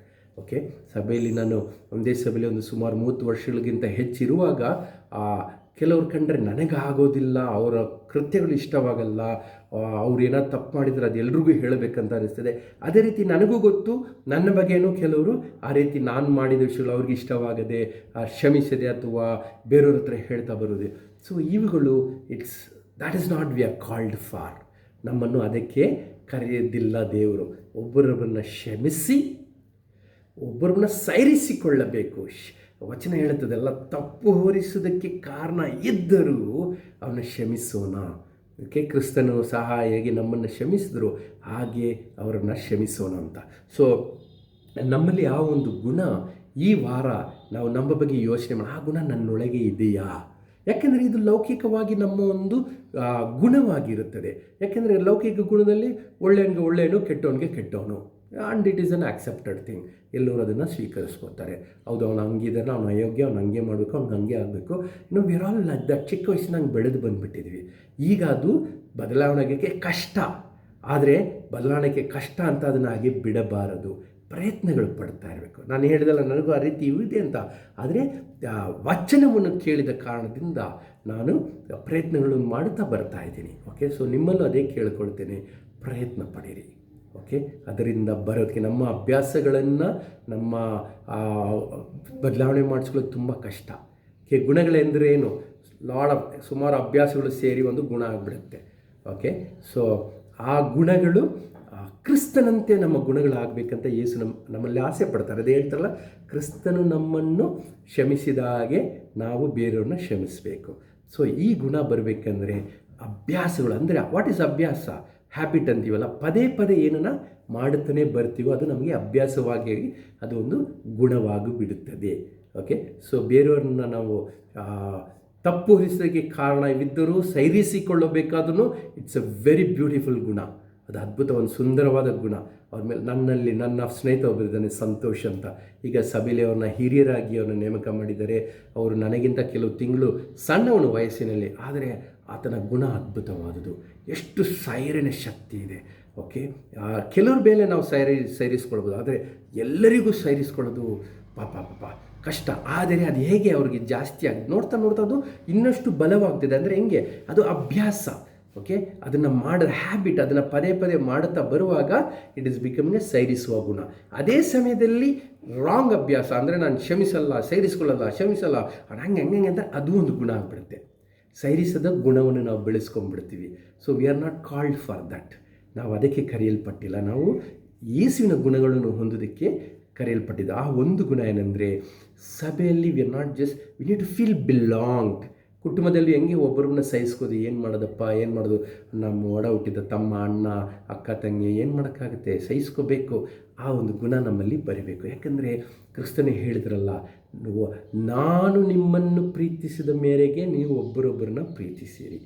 Okay, so ಸಹೋದರರೇ, ನಾವು ಈ ದಿನ ಸಭೆಯಲ್ಲಿ ಏನೇ ಒಂದು ಕಾರ್ಯ ಮಾಡೋಕ್ಕೆ ಆಗದಿದ್ದರೂ ಒಂದೇ ಒಂದು ಮಾಡಿದರೂ ಯೇಸುಗೆ ತುಂಬ ಸಂತೋಷ ಆಗುತ್ತೆ. ಏನೆಂದರೆ ಒಬ್ಬರೊಬ್ಬನ ಸೈರಿಸಿ ಪ್ರೀತಿಸು ಒಂದು ಅಂಶ ಸೈರಣೆ, ಕ್ಷಮಿಸುವುದು. ಅದನ್ನು ಮಾಡೋಣ. ಓಕೆ, ಸೊ ಸೈತಾನನು ಎಲ್ಲರನ್ನೂ ಅಗಲಿಸೋದಕ್ಕೆ ಪ್ರಯತ್ನ ಪಡುತ್ತಿದ್ದಾನೆ. ಆದರೆ ಕ್ರಿಸ್ತನು ನಮ್ಮಲ್ಲಿ ಎಲ್ಲರನ್ನ ಪ್ರೀತಿಯಿಂದ ಒಟ್ಟಾಗಿರಬೇಕಂತ ಅವರು ಬಯಸುತ್ತಿರುತ್ತಾರೆ. ಸೊ ಆದ ಕಾರಣ ನಾವು ಬರೀ ನಂಬುವರಾಗಿರದೆ ಸಭೆಯಲ್ಲಿ ಒಂದು ಅಂಗವಾಗಿರೋ, ಆತನ ಕುಟುಂಬದಲ್ಲಿ ಒಬ್ಬ ಅಂಗವಾಗಿರೋಣ. Not just believe, but we need to belong there. ಇನ್ನೊಂದು ವಚನ, what it means to belong to God's family, ಯೇಸುವಿನ ಕುಟುಂಬಕ್ಕೆ ಸೇರೋದಕ್ಕೆ ಇನ್ನೊಂದು ಅರ್ಥವೇನೆಂದರೆ, ಇಬ್ರಿಯರು 10ನೇ ಅಧ್ಯಾಯ 24-25. ಇದು ನನಗೆ ತುಂಬ ಸಭೆಗೆ ಬಂದ ದಿನದಿಂದ ಈ ವಚನಗಳು ಆಲ್ವೇಸ್ ನನಗೆ ಅದು ಕೇಳಿದ್ರೆ ಒಂದು ಕ್ಲಾರಿಟಿ ಬರುತ್ತದೆ, ಒಂದು ನಮಗೆ ಸ್ಪಷ್ಟತೆ ಬರುತ್ತದೆ. ಅದು ಅನೇಕರು ನನಗೆ ಸಹಾಯ ಮಾಡಿದಿರಿ ವಚನದ ಆಧಾರದ ಮೇಲೆ. So I will read it for you. 24ರಲ್ಲಿ, ಯಾಕಂದರೆ ನಾವು ಪರಸ್ಪರ ಹಿತಚಿಂತಕರಾಗಿದ್ದು ಪ್ರೀತಿಸುತ್ತಿರಬೇಕಂತಲೂ ಸತ್ಕಾರ್ಯ ಮಾಡಬೇಕಂತಲೂ ಒಬ್ಬರನ್ನೊಬ್ಬರನ್ನು ಪ್ರೇರೇಪಿಸೋಣ. ಸಭೆಯಾಗಿ ಕೂಡಿಕೊಳ್ಳುವುದನ್ನು ಕೆಲವರು ರೂಢಿಯಾಗಿ ಬಿಟ್ಟಿರುವ ಪ್ರಕಾರ ನಾವು ಬಿಟ್ಟು ಬಿಡದೆ ಒಬ್ಬರನ್ನೊಬ್ಬರನ್ನು ಎಚ್ಚರಿಸೋಣ. ಕರ್ತನ ಪ್ರತ್ಯಕ್ಷತೆಯ ದಿವಸ ಸಮೀಪಿಸುತ್ತಾ ಬರುತ್ತದೆ ಎಂದು ನೀವು ನೋಡುವುದರಿಂದ ಇದನ್ನು ಮತ್ತಷ್ಟು ಮಾಡಿರಿ. ಓಕೆ, ಸೊ ನಾವು ಸಭೆಗೆ ಒಬ್ಬನಾಗಿರ್ಬೇಕಂದ್ರೆ, ಸಭೆಯಲ್ಲೂ ಒಬ್ಬನಾಗಿರ್ತೀನಿ, ನಾಟ್ ಜಸ್ಟ್ ಬಂದು ಹೋಗೋನಲ್ಲ, ಅದರಲ್ಲಿ ಒಬ್ಬನಾಗಿರ್ತೀನಿ, ಇನ್ವಾಲ್ವ್, ಐ ಬಿಲಾಂಗ್ ಇಯರ್. ಅಂದರೆ ಒಂದು ಅಂಶ, ನಾವು ಪರಸ್ಪರ ಹಿತಚಿಂತಕರಾಗಿ ಇರಬೇಕು. 24 ವಚನ ಹೇಳ್ತದಲ್ಲ, ನಾವು ಪರಸ್ಪರ ಹಿತಚಿಂತಕರಾಗಿ ಇರಬೇಕು. ಬೇರೆಯವರು ಒಬ್ಬರೊಬ್ಬರು ಇನ್ನೂ ಹೆಚ್ಚು ಪ್ರೀತಿಸಬೇಕು, ಸತ್ಕಾರ್ಯ ಮಾಡಬೇಕಂತ ಒಬ್ಬರೊಬ್ಬರನ್ನ ಪ್ರೇರೇಪಿಸಬೇಕಂತೆ. ನೆನಪು ಮಾಡ್ತೀನಿ, ಪ್ರೇರೇಪಿಸೋದು ಅಂದರೆ ಏನು? ಒಂದು ಉದಾಹರಣೆ ಕೊಟ್ಟಿರ್ತಾರೆ, ಯಾರೆಲ್ಲ ಸಭೆಗೆ ಸ್ಟಾರ್ಟಿಂಗ್ನ ಬರ್ತಾ ನಿಮಗೆ ಹೇಳಿಕೊಟ್ಟಿರ್ತಾರೆ. ಒಬ್ಬ ಕುದುರೆ ರೇಸ್ ಹೊಡ್ತಾರಲ್ಲ ಅಂತ, ಅವ್ನ ಕಾಲು ನೋಡಿದರೆ, ಕಾಲು ಅಂದ್ಕೊಳ್ಳಿ, ಆ ಕುದುರೆ ಹೊಟ್ಟೆ ಮೇಲೆ ಹೊಡಿತಾ ಇರ್ತಾನೆ. ಅದು ಒಂದು ಆ್ಯಕ್ಷನ್ ಅಲ್ಲ, ಅದು ಇಂಟೆನ್ಷನ್. ಅದು ಬರೀ ಒಂದು ಕೃತ್ಯವಲ್ಲ, ಅದು ಅವನು ಬೇಕಂತ ಮಾಡೋದು. ಅದೇನೆಂದರೆ ಅವನ ಶೂಸ್ ಹಿಂದೆ ಸ್ವಲ್ಪ ಚೂಪಾಗಿರುತ್ತೆ, ಅಂದರೆ ಚಾಕು ಥರ ಚೂಪಿಲ್ಲ, ಚೂರು ಬಿಡುತ್ತೆ. ಓಕೆ, ಸ್ವಲ್ಪ ಚೂಪಾಗಿರುತ್ತೆ. ಅದೇನಾಗುತ್ತೆ, ಅದನ್ನು ಚುಚ್ಚತ್ತೆ. ಆಗ ಚುಚ್ಚುವಾಗ ಆ ಕುದುರೆ ಇನ್ನಷ್ಟು ವೇಗವಾಗಿ ಓಡುತ್ತದೆ. ಇನ್ನೂ ಎಷ್ಟು ವೇಗವಾಗಿ ಓಡುತ್ತದೆ, ಅದು ಗೆಲ್ಲುವ ಸಾಧ್ಯತೆಗಳು ಜಾಸ್ತಿ ಆಗುತ್ತದೆ. ಅಂದರೆ ಆ ಕುದುರೆಗೆ ತಾನು ಓಡುತ್ತಿರೋದಕ್ಕಿಂತ ಇನ್ನೆಷ್ಟಾಗಿ ಓದಲು ಸಾಧ್ಯವಿದೆ. ಆದರೆ ಅದಕ್ಕೆ ಸ್ವಲ್ಪ ಪುಷ್ ಮಾಡೋಕ್ಕೆ ಪ್ರೇರೇಪಿಸಬೇಕು. ದೇ ಕಾಲ್ ಇಟ್ ಸ್ಪರ್, ಅಂದರೆ ನೋವಾಗುತ್ತದೆ. ಓಕೆ, ನೋವಿನಿಂದ ಅದು ಓಡುತ್ತದೆ, ಬಟ್ ಅದೇ ಒಳ್ಳೆಯದು ಅದಕ್ಕೆ. ಸೊ ನಮ್ಮನ್ನು ಸಹ ಕಾಲಗಳು ಕಳೀತಾ ನಾವು ಸಭೆಯಲ್ಲಿ ಬರೀ ವಿಶ್ವಾಸಿಗಳಾಗಿ ಉಳಿದು ಬಿಡ್ತೀವಿ. ಅಂದರೆ ನಾವು ಹಿತಚಿಂತನೆಗೆ ಇನ್ನಷ್ಟು ಒಳ್ಳೆ ಸತ್ಕಾರ್ಯಗಳನ್ನು ಮಾಡೋಣ ಎಂಬುದರಲ್ಲಿ ಸ್ವಲ್ಪ ಸೆಟ್ಲ್ ಆಗಿಬಿಡ್ತೀವಿ, ನಾವು ಕಮ್ಮಿ ಮಾಡ್ಕೋತೀವಿ. ಅದು ನಮ್ಮಲ್ಲಿ ಬದಲಾವಣೆ ಆಗಬೇಕು. ಸೊ ನಮ್ಮನ್ನು ಕರೆಸಿಕೊಂಡಿರೋ ದೇವರು ನಮ್ಮನ್ನು ಕರೆದಿರುವುದು ಬರೀ ವಿಶ್ವಾಸಿಗಳಾಗಿರೋಕ್ಕಲ್ಲ, ನಾವು ಸಭೆಯಲ್ಲಿ ಒಬ್ಬರಾಗಿರ್ಬೇಕು. ಅದರಲ್ಲಿ ಪ್ರತಿಯೊಬ್ಬ ಸದಸ್ಯನಿಗೆ ಇರೋ ಒಂದು ಜವಾಬ್ದಾರಿ ಏನದು? ಒಬ್ಬರೊಬ್ಬರದ ಹಿತಚಿಂತಕರಾಗಿರೋದು, ಅವ್ರನ್ನ ಕ್ರಿಟಿಕ್ಸ್ ಆಗಿರೋದಲ್ಲ. There is a difference between well wisher and critic. Okay, ಯಾವಾಗಲೂ ಟೀಕೆ ಮಾಡುವುದು ಇರ್ತಾನೆ, ಅವನು ಕ್ರಿಟಿಕ್. ವೆಲ್ ವಿಷರ್ ಏನು ಮಾಡ್ತಾನೆ? ಅವನಿಗೆ ಒಬ್ಬರನ್ನ ಉತ್ತೇಜಿಸ್ತಾರೆ, ಪ್ರೇರೇಪಿಸ್ತಾರೆ, ಅವ್ರಿಗೆ ಈ will encourage. Okay, so critic ಆಗಿರೋದು ತುಂಬ ಈಸಿ. ಅವ್ನು ನೋಡಿ ಬಂದಿದ್ದಾನೆ, ನೋಡೋ ಅವ್ನು ಎಷ್ಟು ಲೇಟ್ ಬಂದು ಎಲ್ಲಿ ಎಷ್ಟು ಲೇಟ್ ಬಂದರೆ ಹೆಂಗೆ ಮುಖ ಮಾಡ್ಕೊಂಡು ಕೂತಿದ್ದ ನೋಡೋ ಅವ್ನು ಇವನ ಇದು ಹಿಂಗೆ ಟೀಕೆ ಮಾಡೋದು ತುಂಬ ಸುಲಭ. ನಾವು ಟೀಕೆ ಮಾಡೋದಕ್ಕೆ ಕರೆಯಲ್ಪಟ್ಟಿಲ್ಲ, ಒಬ್ಬರೊಬ್ಬರ ಹಿತಚಿಂತಕರಾಗಿದ್ದು ಪ್ರೀತಿಸೋದಕ್ಕೂ ಸತ್ಕಾರ್ಯ ಮಾಡೋದಕ್ಕೂ ಒಬ್ಬರೊಬ್ಬರನ್ನ ನಾವು ಪ್ರೇರೇಪಿಸಬೇಕು. ಓಕೆ, ಸೊ ಬರೀ ಸಭೆಯಾಗಿ ನಾವು ಬಂದ್ವಾ ಕೂತ್ಕೊಂಡೇನಿರ್ಬೋದು. ನಮ್ಮಲ್ಲಿ ಇನ್ನೊಂದು ಪ್ರಾಬ್ಲಮ್ ಏನು ಗೊತ್ತಾ, ಪರಸ್ಪರ ವಿಷಯಗಳು ತುಂಬ ಸುಲಭವಾಗಿ ಆಗುತ್ತದೆ. ನಾನು ಒಂದು ರಾಂಗ್ ಉದಾಹರಣೆ ಹೇಳ್ತೀನಿ ನೋಡಿ, ಯಾವ ರೀತಿ ನಾವು ಇದು ಮಾಡ್ತೀವಿ ಅಂತ.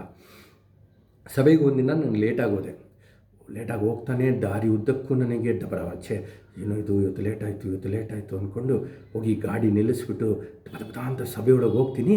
ಇನ್ನೇನು ಹೋಗುವಾಗ ನನ್ನ ಹಿಂದೆ ಇನ್ನೊಬ್ಬ ಆಗ್ತಾನೆ ಗೇಟ್ ಒಳಗೆ ಗಾಡಿ ತೊಗೊಂಡು ಬಂದ. ನನಗಿಂತ ಅವನು ಇನ್ನೂ ಲೇಟು, ಆಗ ನಾನು ಅಷ್ಟು ಲೇಟ್ ಇಲ್ಲ. ನಮ್ಮ ಕೆಟ್ಟ ಉದಾಹರಣೆ ಸಹ ಬೇರೆಯವ್ರಿಗೆ ಅದು ಒಂದು ಪ್ರೇರಣೆ ಆಗಿಬಿಡುತ್ತದೆ. ಸೊ ನಮ್ಮ ಒಳ್ಳೆಯ ಉದಾಹರಣೆ ತುಂಬ ಇಂಪಾರ್ಟೆಂಟ್ ಆಗಿರುತ್ತದೆ. ಓಕೆ, ಸೊ ಸೋದರಿ ನಾವು ಒಬ್ಬರೊಬ್ಬರಿಗೆ ಕೆಲವೊಮ್ಮೆ ಪ್ರೇರೇಪಿಸೋದು ಬರೀ ಮಾತಿಂದ ಮಾತ್ರವಲ್ಲ, ನಮ್ಮ ಕೃತ್ಯದಿಂದ.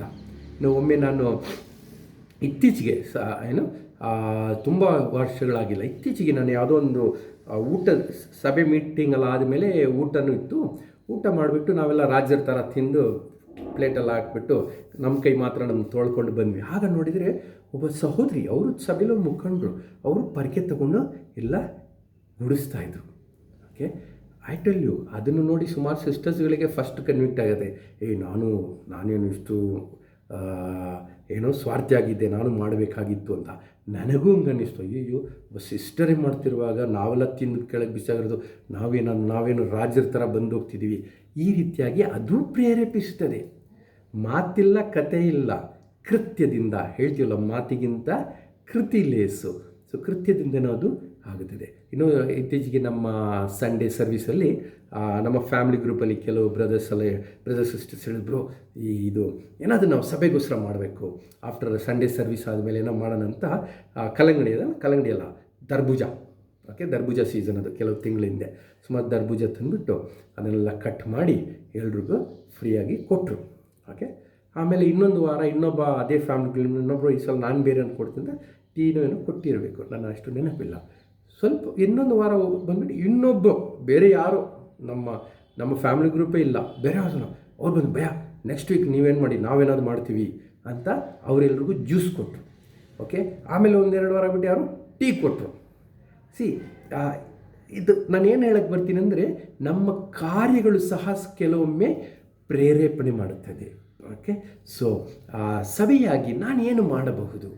ಓಕೆ, ನಾನು ಒಬ್ಬರೊಬ್ಬರ ಹಿತಚಿಂತಕರಾಗಿ ಒಬ್ಬರೊಬ್ಬರಿಗೋಸ್ಕರ ಏನಾದರೂ ನಾನು ಮಾಡಬೇಕು ಅಂತ ಒಂದು ಭಾವನೆ ನಮ್ಮಲ್ಲಿ ಬೆಳೆಯಬೇಕು. ಓಕೆ, ಸೊ ಈ ದಿನ ಎರಡೇ ವಿಷಯ ಅಷ್ಟೇ. ಓಕೆ, ಯೇಸು ನಮ್ಮನ್ನು ಕರೆದಿರೋದ್ರಲ್ಲಿ ಈ ವಾರ ಎರಡೇ ವಿಷಯ ನಾವು ಫೋಕಸ್ ಮಾಡೋಣ. ಬರುವ 7 ದಿನಗಳಲ್ಲಿ 2 ಅಂಶಗಳನ್ನ ನಾವು ಗಮನದಲ್ಲಿಟ್ಟು, ಮೊದಲನೇದಾಗಿ ನಾನು ಬರೀ ಕೇಳುವನಾಗಿದ್ದು ಅದರಲ್ಲೇ ತೃಪ್ತಿ ಹೊಂದಿದ್ದಾನ ಅಥವಾ ಇಲ್ಲ ಅದನ್ನೂ ಬಿಟ್ಟು ಯೇಸುಗೆ ಹತ್ತಿರ ಇರಬೇಕಂತ ನಾನು ಪ್ರಯತ್ನ ಪಡ್ತೀನಿ. ಓಕೆ, ಆ ಕಾಲದಲ್ಲಿ ಎಷ್ಟೋ ಸಾವಿರಾರು ಜನರುಗಳಿದ್ದರು. ಓಕೆ, ಅವನ್ನೆಲ್ಲ ಬಿಟ್ಟು ಯೇಸು ಹೇಳಿದ್ರು ತನ್ನ ಆಪ್ತ ಶಿಷ್ಯರನ್ನು ದೋಣಿಯೊಳಗೆ ಹತ್ತಿರಕ್ಕೆ ಕೂರಿಸ್ಕೊಂಡು ಆ ಕಡೆಗೆ ಹೋಗೋಣ ಅಂತ ಕರ್ಕೊಂಡು ಹೋಗಿದ್ರು. ಓಕೆ, ಸೊ ಯೇಸುವಿನ ಹತ್ತಿರ ಇರುವುದು, ನೀವು ಯಾವ ಊರಿದ್ರಲ್ಲ ಅದು ದೊಡ್ಡದಲ್ಲ, ಯಾರು ನಿಮಗೆ ದೇವ್ರ ವಾಕ್ಯ ಹೇಳ್ಕೊಡ್ತಾರೆ ಅದು ದೊಡ್ಡದಲ್ಲ, ಎಷ್ಟು ಜನರ ಜೊತೆಯಲ್ಲಿ ಸೇರಿಕೊಂಡು ನೀವು ಆರಾಧನೆ ಮಾಡ್ತೀರ ಅದು ದೊಡ್ಡದಲ್ಲ. ಓಕೆ, ಯಾವುದು ಅವಶ್ಯ ಅಂದರೆ, ನಾನು ವೈಯಕ್ತಿಕವಾಗಿ ಏನನ್ನು ಬಯಸ್ತೀನಿ, ನಾನು ವೈಯಕ್ತಿಕವಾಗಿ ಯೇಸು ಹತ್ತಿರಕ್ಕೆ ಇರೋದಕ್ಕೆ ಎಷ್ಟರ ಮಟ್ಟಿಗೆ ಪ್ರಯಾಸ ಪಡ್ತಿದ್ದೀನಿ, ಎಷ್ಟರ ಮಟ್ಟಿಗೆ ಆತನ ಬಗ್ಗೆ ಯೋಚನೆ ಮಾಡುತ್ತಿದ್ದೀನಿ, ಎಷ್ಟರ ಮಟ್ಟಿಗೆ ನಾನು ಆತನಲ್ಲಿ ಮಾತಾಡುತ್ತಿದ್ದೇನೆ, ಆತನ ವಾಕ್ಯಗಳನ್ನ ಕಲಿತಾ ಇದ್ದೀನಿ, ಆತನ ನನಗೆ ತಿಳಿಸದ ವಿಷಯಗಳನ್ನ ಮಾಡುತ್ತಿದ್ದೇನೆ ಮತ್ತು ನನ್ನಲ್ಲಿ ಇರೋದನ್ನು ಬೇರೆ ರೀತಿ ಪ್ರೀತಿ ತೋರಿಸ್ತೇನೆ. ಮಾಡುತ್ತಿರುವಾಗ ನಾವು ಯೇಸುವಿನ ಹತ್ತಿರ ಇರುತ್ತೇವೆ.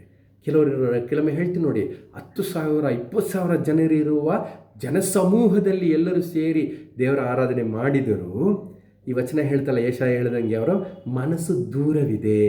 ಬರೀ ಮಾತಲ್ಲಿ ಹೇಳ್ತಾರೆ, ಕೇಳಿಸ್ಕೊತಾರೆ ಹೊರತು ಅವ್ರಿಗೆ ಅರ್ಥ ಆಗ್ತಿಲ್ಲ. ಆ ಜನರಾಗಿ ನೀವು ಇರಬಾರದು. ನಾವು ಬರೀ ಕೇಳುಗರು ಮಾತ್ರ ಅಲ್ಲ, ಅದು ಬಿಟ್ಟು ಇನ್ನೂ ಹೆಚ್ಚಿಗೆ ಯೇಸುಗೆ ಆಪ್ತರಾಗಿ ಇರೋಣ. ಅದು ಹೇಗೆ ಅಂತ ಯೋಚಿಸ್ತಾ ಇರೋಣ. ನಮ್ಮ ನೆನಪಲ್ಲಿ ಯೇಸು ಇರೋದು. ಎರಡನೇದಾಗಿ, we just don't be a believer, but we need to belong. Okay, ನಮ್ಮನ್ನು ಯೇಸುವಿನ ಸಭೆ, ಯೇಸುವಿನ ಶರೀರದಲ್ಲಿ ಒಂದು ಅಂಗವಾಗಿ ಮಾಡಿದ್ದಾರೆ. ಅದು ಬರೀ ವಿಶ್ವಾಸಿಗಳಿಂದ ಮಾಡಿದ್ದಾರೆ ಅಷ್ಟೇ ಸಾಕಲ್ಲ. ನಾವು ಅದರಲ್ಲಿ we need to belong there, ಸಭೆಗೆ ಸೇರಿದವರಾಗಿರಬೇಕು.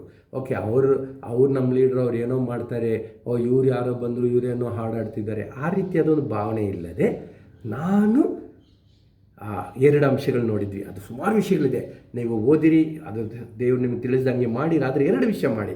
ಒಂದು ಏನು ನೋಡಿದ್ದೀವಿ ನಾವು, ತಪ್ಪು ಹೊರಿಸೋದಕ್ಕೆ ಕಾರಣವಿದ್ದರೂ ಸೈರಿಸೋಣ, ಕ್ಷಮಿಸೋಣ, ಅವನ್ನ ಸೈರಿಸಿಕೊಳ್ಳೋಣ. Okay, then relationship will grow. That shows you maturity. Adjust ಮಾಡ್ಕೊಳ್ಳೋದು. ಓಕೆ, ಮಕ್ಕಳು ಕಿತ್ತಾಡ್ತಾ ಹಂಗೆ ಅಂತಿದ್ರೆ ತಾಯಿ ಇಬ್ಬರನ್ನು ಪ್ರೀತಿಸ್ತಾರೆ. ಅಂದರೆ that shows the maturity. If you feel you are a matured Christian, ನನಗೆ ತುಂಬ ವರ್ಷದಿಂದ ಕ್ರಿಸ್ತನನ್ನು ಅರಿತಿದ್ದೇನೆ, ತುಂಬ ನನಗೆ ಯೇಸು ಬಗ್ಗೆ ಜಾಸ್ತಿ ಗೊತ್ತಿದ್ದರೆ, ನಿಮ್ಮಲ್ಲಿ ಸೈರನ ಶಕ್ತಿ ಜಾಸ್ತಿ ಇರಬೇಕು. ಒಂದು ವೇಳೆ ಸೈರನ ಶಕ್ತಿ ನಿಮ್ಮಲ್ಲಿ ಇಲ್ಲ ಅಂದರೆ ನೀವು ಇನ್ನೂ ಕಿರಿಯ ಬಾಲಕನಾಗಿ ಹಾಲು ಕುಡಿಯುವ ಕ್ರೈಸ್ತರಾಗಿ ಇದ್ದೀರಾ ಅಂತ. ಸೊ ನಾನು ನಂಬುತ್ತೇನೆ, ನಿಮಗೆ ಯಾರೆಲ್ಲ ತಪ್ಪುಗಳು ಕಾಣುತ್ತದೆ ಅಂದರೆ ನಿಮಗೆ ಆಲ್ರೆಡಿ ಒಂದು ಮೆಚ್ಯೂರಿಟಿ ಇದೆ. ಆದರೆ ಮೆಚ್ಯೂರಿಟಿ ಇರೋದು ಟೀಕೆ ಮಾಡೋದಲ್ಲ, ಮೆಚ್ಯೂರಿಟಿ ಇರೋದು ಅವ್ರನ್ನ ಸೈರಿಸಿಕೊಂಡು ಅವ್ರಿಗೆ ಹಿತಚಿಂತಕರಾಗಿ ಇರುವುದು. ಎಲ್ಲ ಜನರು ಯಾವ ರೀತಿ ಪ್ರೀತಿಸಬೇಕು, ಯಾರು ಇನ್ನೂ ಒಳ್ಳೆ ಕಾರ್ಯಗಳು ಮಾಡೋದಂತ ಬಾಯಿ ಮಾತಲ್ಲಿ ಹೇಳೋಕ್ಕಿಂತ ನಾವು ಮಾಡಿ ತೋರಿಸಿದರೆ ಇನ್ನಷ್ಟು ಅದ್ಭುತವಾಗಿ ಬೇರೆ ಶಿಷ್ಯರು, ಬೇರೆ ಸದಸ್ಯರು, ಬೇರೆ ಕ್ರೈಸ್ತರು, ಬೇರೆ ವಿಶ್ವಾಸಿಗಳು ಸಹ ಚೇಂಜ್ ಆಗ್ತಾರೆ. ಇನ್ನು ಕೊನೆಯದಾಗಿ ಒಂದೇ ಒಂದು ಮಾತು ಹೇಳಿ, ಗಾಂಧಿ ಜಯಂತಿಯಲ್ಲಿ ಒಂದು ವಾಟ್ಸಪ್ಪಲ್ಲಿ ನನಗೊಂದು ಸಂದೇಶ ಬಂದಿತ್ತು. ಗಾಂಧಿ ಹೇಳಿದ ಮಾತು ಏನಂತ ಹೇಳಿದ್ದಾರೆ ಅಂದರೆ, ಎಲ್ಲ ಕ್ರೈಸ್ತರು ಕ್ರಿಸ್ತನ ಹಾಗೆ ಜೀವಿಸಿದರೆ ಪ್ರಪಂಚವೇ ಕ್ರೈಸ್ತರಾಗಿಬಿಡುತ್ತೆ. ಎಲ್ಲರೂ ಕ್ರೈಸ್ತರಾಗಿರ್ತಾರೆ. ಅಂದರೆ ಏನಂತಾರೆ ಅಂದರೆ, ಗಾಂಧೀಜಿ ನೋಡಿದ ಕ್ರೈಸ್ತನಲ್ಲಿರುವ ಗುಣಗಳು ಎಷ್ಟು ಬ್ಯೂಟಿಫುಲ್. ಆದರೆ ಕ್ರೈಸ್ತನನ್ನು ಹಿಂಬಾಲಿಸುವ ಕ್ರೈಸ್ತರಲ್ಲ, ಕ್ರಿಸ್ತನಲ್ಲಿ ಎಷ್ಟು ಅದ್ಭುತವಾದ ಗುಣಗಳಿದೆ. ಆದರೆ ಅದನ್ನು ಹಿಂಬಾಲಿಸುವ ಕ್ರೈಸ್ತರು ಸರಿಯಾಗಿ ಅದನ್ನು ಮಾಡುತ್ತಿಲ್ಲ. Let us change. ನಮ್ಮ ಗುರುಗಳಾದ, ನಮ್ಮ ಸ್ವಾಮಿಯಾದ, ನಮ್ಮ ಯೇಸು ಆದ, ನಮ್ಮ ರಕ್ಷಕನಾದ, ನಮ್ಮ ಕುರುಬನಾದ ನಮ್ಮ ದೇವರು, ನಮ್ಮ ಯೇಸುನ ನಮ್ಮನ್ನು ಕರೆದಿರೋದು ಓಕೆ ಆತನ ಗುಣಗಳನ್ನು ಬೆಳೆಸ್ಕೊಳ್ಳೋಕ್ಕೆ. ಓಕೆ, ಸೊ ಸೈರನ ಶಕ್ತಿಯಲ್ಲಿ ಬೆಳೆಯೋಣ. ಆಮೇಲೆ ಸೊ ಈ ವಾರ 2 ವಿಷಯದಲ್ಲಿ ನಾವು ಆತನ ಬರೀ ಕೇಳುಗರಾಗಿದೆ, ಆತನ ಆತ್ಮರಾಗಿರೋಕ್ಕೆ ಸಾಧ್ಯ. ಓಕೆ, ಬರೀ ವಿಶ್ವಾಸಿಗಳಾಗಿದೆ, ಅದನ್ನು ವಿಲ್ ಬಿಲಾಂಗ್. ಇದು ನಮ್ಮ ಸಭೆ, ಇದು ನಮ್ಮ ಕುಟುಂಬ, ಸಭೆಗಿಂತ ಕುಟುಂಬ. ಇವರೆಲ್ಲ ನನ್ನ ಸಹೋದರಿಯರು, ಅವರ ಹಿತಚಿಂತಕನಾಗಿ ನಾನು ಇರುತ್ತೇನೆ ಅಂತ ಪರಸ್ಪರ. ಒಬ್ಬರೇ ಮಾಡ್ಕೊಂಡಿದ್ರು ಅವ್ರು ಇನ್ನೊಬ್ಬರು ಡಿಸ್ಕರೇಜ್ ಆಗಿಬಿಡ್ತಾರೆ. ಪ್ರತಿಯೊಬ್ಬರು ಪರಸ್ಪರ ಏನೋ ಒಂದು ನಾವು ಮಾಡಲೇಬೇಕಾಗಿದೆ. ಆಮೇಲೆ ಸೊ ಈ ಒಂದು ಸಮಯದಲ್ಲಿ ಕರ್ತನ ಭೋಜನ ಸಹ ತಗೊಳ್ಳುತ್ತೇವೆ. ಕರ್ತನ ಭೋಜನ ನಿಮಗೆ ಗೊತ್ತಿದೆ, ರೊಟ್ಟಿ ಮತ್ತು ದ್ರಾಕ್ಷಾರಸವನ್ನು ಸ್ವೀಕರಿಸಿಕೊಳ್ಳುತ್ತೇವೆ. ನಾನು ನಂಬುತ್ತೇನೆ ನೀವೆಲ್ಲರೂ ರೊಟ್ಟಿ ಮತ್ತು ದ್ರಾಕ್ಷಾರಸನ ತೆಗೆದಿಟ್ಕೊಂಡು ಸಿದ್ಧರಾಗಿದ್ದೀರಿ ಅಂತ. ರೊಟ್ಟಿಯು ಕ್ರಿಸ್ತನ ಶಿಲುಬೆ ಮೇಲೆ ತನ್ನ ಶರೀರವನ್ನು ಮುರಿದು ಅದನ್ನು ಎಲ್ಲ ಬಾಧೆಗಳನ್ನು, ಶಿಕ್ಷೆಯನ್ನು ಅನುಭವಿಸೋದಲ್ಲ, ಅದಕ್ಕೆ ಪ್ರತ್ಯೇಕವಾಗಿರೋದು. ಮತ್ತು ರಕ್ತವು, ದ್ರಾಕ್ಷಾರಸವು ಯೇಸು ನಮ್ಮ ಪಾಪಗಳನ್ನು ತೊಳೆದಕ್ಕೋಸ್ಕರ ಸುರಿಸಿದ ರಕ್ತಕ್ಕೆ ಸಾದೃಶ್ಯವಾಗಿರುತ್ತದೆ. ಸೊ ಅದನ್ನು ನಾವು ಸ್ವೀಕರಿಸೋದಕ್ಕೆ ಮುಂಚೆ ನಾವು ಪ್ರಾರ್ಥಿಸೋಣ. Let's pray. ಪರಲೋಕದ ತಂದೆ ಅಪ್ಪ ಸ್ವಾಮಿ, ಒಂದು ಅದ್ಭುತವಾದ ಸಮಯವನ್ನು ಕೊಟ್ಟಿದ್ದಕ್ಕೆ ಸ್ತೋತ್ರ ತಂದೆ. ಅಪ್ಪ ಸ್ವಾಮಿ, ನಿಮ್ಮ ಕೃಪೆಯು ಎಷ್ಟು ಅಪಾರವಾದುದು ತಂದೆ.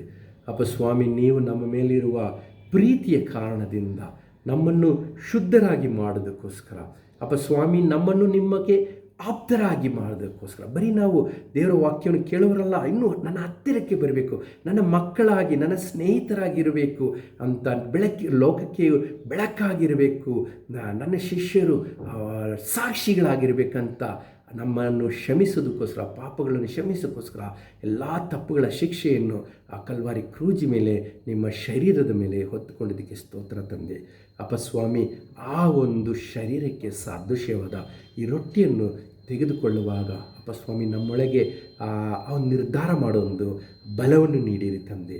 ನಾನು ಬರೀ ಕೇಳುವ ಕ್ರೈಸ್ತನಾಗಿರದೆ ಆಪ್ತ ಕ್ರೈಸ್ತನಾಗುತ್ತೇನೆ ಅಂತ ಒಂದು ನಿರ್ಧಾರ ಮಾಡೋಕ್ಕೆ ಸಹಾಯ ಮಾಡಿರಿ. ಯೇಸು ನಾಮದಲ್ಲಿ ಪ್ರಾರ್ಥಿಸ್ತೇನೆ, ಆಮೇನ್. ಈ ಒಂದು ಸಮಯದಲ್ಲಿ ದ್ರಾಕ್ಷಾರಸಕ್ಕೋಸ್ಕರ ಪ್ರಾರ್ಥಿಸೋಣ. ಪರಲೋಕದ ತಂದೆ ಅಪ್ಪ ಸ್ವಾಮಿ, ಒಂದು ಸಮಯನ ಕೊಟ್ಟಿದ್ದಕ್ಕೆ ಸ್ತೋತ್ರ.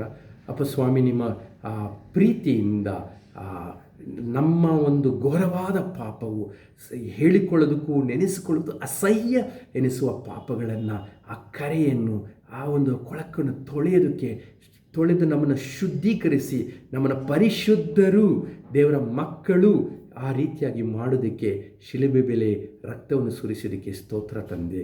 ಆ ರಕ್ತಕ್ಕೆ ಸಾದೃಶ್ಯವಾಗಿರುವ ಈ ದ್ರಾಕ್ಷಿ ರಸವನ್ನು ತೆಗೆದುಕೊಳ್ಳುವಾಗ ಅಪ್ಪ ಸ್ವಾಮಿ, ನಾವು ಒಬ್ಬರೊಬ್ಬರ ಪರಸ್ಪರ ಹಿತಚಿಂತಕರಾಗಿರುತ್ತೇವೆ, ನಾವು ಒಬ್ಬರೊಬ್ಬರನ್ನ ಪ್ರೋತ್ಸಾಹರಾಗಿರುತ್ತೇವೆ ಅಂತ ನಿರ್ಧರಿಸೋದಕ್ಕೆ ಸಹಾಯ ಮಾಡಿರಿ ತಂದೆ. ಈ ವಾರದಲ್ಲಿ ನಮ್ಮಲ್ಲಿ ಪ್ರಾರ್ಥಿಸಿರಿ, ನಮ್ಮಲ್ಲಿ ಪ್ರೇರೇಪಿಸಿ, ನಮ್ಮಲ್ಲಿ ಮಾತಾಡಿರಿ ತಂದೆ. ನಾವು ಪರಸ್ಪರ ಹಿತಚಿಂತಕರಾಗಿ ಪ್ರೀತಿಸುವರಾಗಿರೋದಕ್ಕೆ ಸಹಾಯ ಮಾಡಿರಿ. ಯೇಸು ನಾಮದಲ್ಲಿ ಪ್ರಾರ್ಥಿಸ್ತೇನೆ. ಆಮೇನ್.